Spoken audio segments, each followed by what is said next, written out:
কিছুক্ষণ আগে শবনম বুবলি তার ভেরিফাইড ফেসবুক পেজে পোস্ট করেছেন সে নাকি দ্বিতীয় সন্তানের মা হয়েছে এবং সন্তানটি নাকি কন্যা সন্তান এবং বাবাজি শাকিব খান সেটাও উল্লেখ করে এবার পোস্ট করেছেন। গতবারের মতো যেমন বীরকে নিয়ে সমালোচনা হয়েছিল, এবার আর সমালোচনার মুখে পড়তে চান না শবনম বুবলি, যার কারণে এবার বাবার নামও প্রকাশ করেছেন এবং সন্তানের নামও প্রকাশ করেছেন তার ভেরিফাইড ফেসবুক পেজে তার পোস্টে। ওটা বিষয়টাই খুব হঠাৎ করেই হয়েছে, আমি বললাম যে লাক।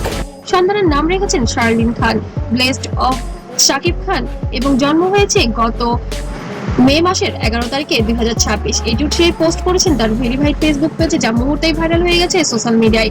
অনেকে অভিনন্দন জানিয়েছেন কন্যার মা বাবাকে এবং সামনে বিশ্বকাপ খেলা সেটা নিয়েও যেন আরো শূন্য এবং গোল মেরেছে এমনটাই উপেক্ষা করেছেন শবনম বুবলিকে। আবার কেউ কেউ কমেন্ট করেছেন 2-0 না 2-1 গোলে এগিয়ে এবার শবনম বুবলি। আমাদের যে অভিনেত্রী শবনম বুবলি, উনি কন্যা সন্তানের মা হয়েছেন এরকম একটা পোস্ট দিয়েছেন। তবে কি হবে এবার অপু বিশ্বাসের? তবে কি শাকিব খান এবং শবনম বুবলি সুন্দরভাবে সংসার গুছিয়ে নিল দুটি সন্তানকে কেন্দ্র করে? তবে এবার আব্রাহাম খান জয় যেন এবার কি হবে তার ভবিষ্যৎ? তবে অপু বিশ্বাস কি আবার জীবনে নতুন করে আগাবে নাকি শাকিব খানের বেড়াজালে আটকে থাকবে, সেটাই এখন দেখার বিষয়। এই বিষয়টি বলুন। এই বিষয়ে আসলে আমার বলার কিছু আমি জানি, তোমরা আমাকে এই প্রশ্নটা করবে। আসলে এই বিষয়টা আমার একান্তই ব্যক্তিগত সূত্রে পাওয়া। সো এই বিষয়টা আমি চাই যাদের ঘটনা তারা নিজেরাই অফিসিয়ালি ডিক্লেয়ার করুক। তো বন্ধুরা অবশ্যই কমেন্ট করে জানাবে অপু বিশ্বাস বর্তমানে তার কি করা উচিত, তার আইনি ব্যবস্থায় যাওয়া উচিত নাকি সবকিছু মেনে নিয়ে দুই সতীনের সাথেই সংসার করা উচিত?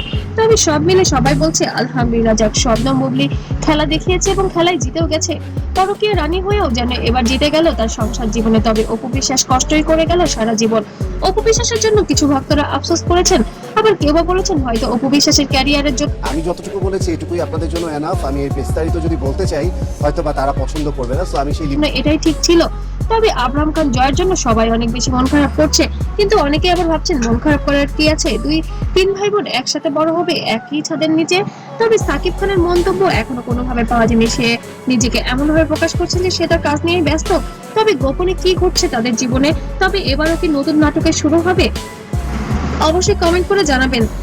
আর ভিডিওটি ভালো লাগলে অবশ্যই লাইক কমেন্ট শেয়ার করবেন এবং নতুন নতুন আপডেট পেতে অবশ্যই সাবস্ক্রাইব করতে ভুলবেন না। সবাই ভালো থাকবেন, সুস্থ থাকবেন, আল্লাহ হাফেজ।